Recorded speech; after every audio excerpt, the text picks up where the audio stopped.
So we have clinically integrated networks called the Piedmont Clinic. That is our vehicle for quality management across our system in all of our physician offices. They oversee this as well, the quality part of this.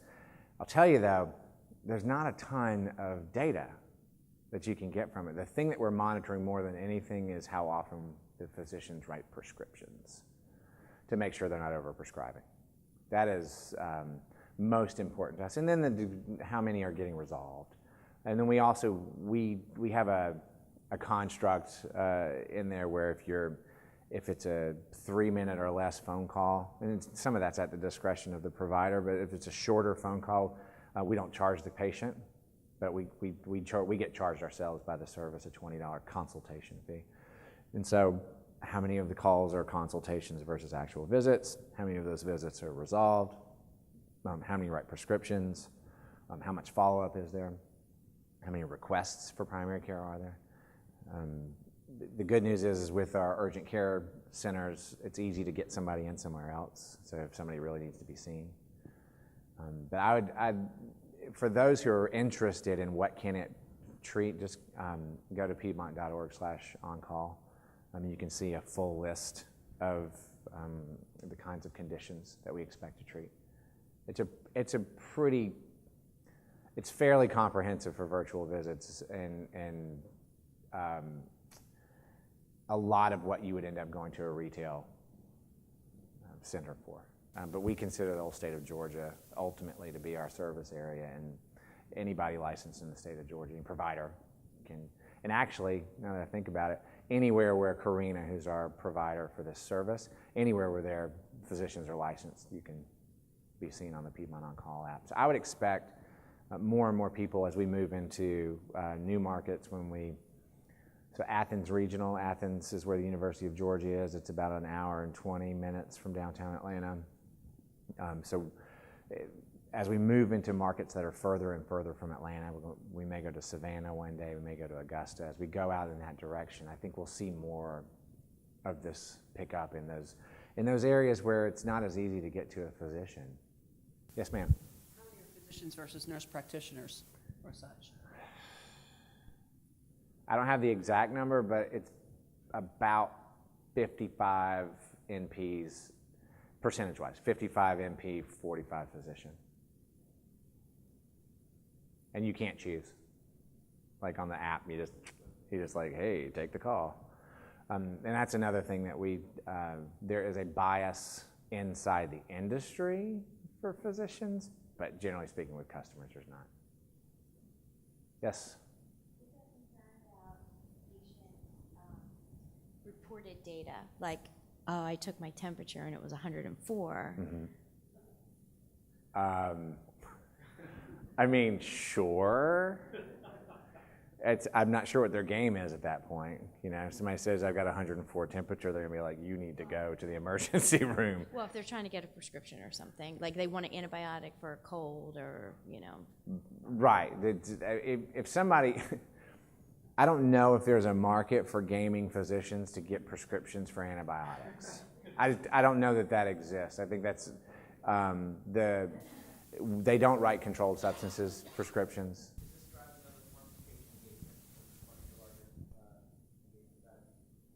Yes.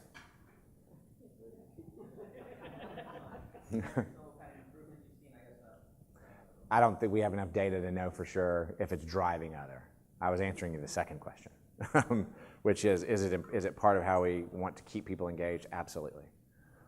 But this is a quick jumping off point to say healthcare systems, Piedmont included, are very conservative places. We were founded by physicians. Piedmont were founded by physicians. We were founded by physicians in 1905. We were 111 years old, and so you can imagine. Ellen asked me earlier, "What do doctors think about that?" And I'm like, "I don't know. I did not ask them." The point being, right now, many of my peers on the executive team look at something like this and they go, "Oh, that's Matt's fun little consumer thing." They haven't quite accepted that this is part of the future yet. As they do, I think what we're going to see is a lot more physicians and other clinicians getting more engaged in the type of care that's delivered here and how they can use a platform like this to take better care of their people that they consider to be their patients. That we're not there yet. So, yeah, so I was thinking about the financial revenue implications, right? So now you can look at fee-for-service, visit out of, or do patients stay out of your system? Hope so. It's cheaper, Yeah. so you got paid less. Oh, yeah. Well, but this is all cash. I know, you got paid less. No doubt. Happens. Sure. But you know what? $49 is more than zero. And where that patient was going was not us. Oh, yeah. We don't, there's no way to know. Right now, the volume is low, so we don't, the 90%, I know this, 90% of the visits we get here are not existing Piedmont patients.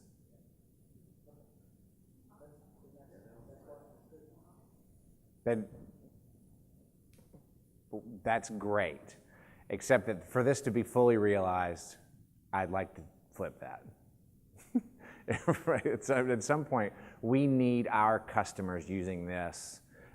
It's not like the primary care physician shortage is going to go away. It's not like we're going to magically have a bunch of new primary care doctors show up. We have a hard enough time taking care of all the people that are in our communities right now, especially when their number one preference is see me right now. Isn't it an entryway to your brand, right? So, and do you have kind of follow-on nurture activities after them? Yes. Yeah, we keep them connected to us. We're not where I want us to be when it comes to the creation and management of relationships. We're not quite there yet. 72% want to book change or cancel appointments online. And this is old data. Old. Right? So we did online appointments. And I know it's not magic, but you would think that that we had pulled something magical out, both by customer reaction and by physician reaction to this. So we use Epic's scheduling widget. We're an Epic system. Epic scheduling widget is terrible compared to ZocDoc, other folks that are much better at creating these sorts of things, but we kept it consistent with our platform. It made it easier for me internally to get it done. And this is one of those things that this rides the line between access and transparency, between access and choice. The number one benefit of this, I mean, obviously scheduling online, that's cool. Think about the dance that you normally do with your doctor's office in order to find a date, in order to find an appointment. It's this back and forth. Can you do Thursday at 2 o'clock? Nope. How about Monday at 11? Nope. How about Wednesday at 4? It's just the most annoying ever. And this allows you to sit there with your physician's calendar beside your calendar. You can pick a date. There's still a lot of process that has to happen. You still get a call from the physician's office to make sure your insurance and all that stuff is still where it was supposed to be. But you know you've got that time. It's booked. It's done.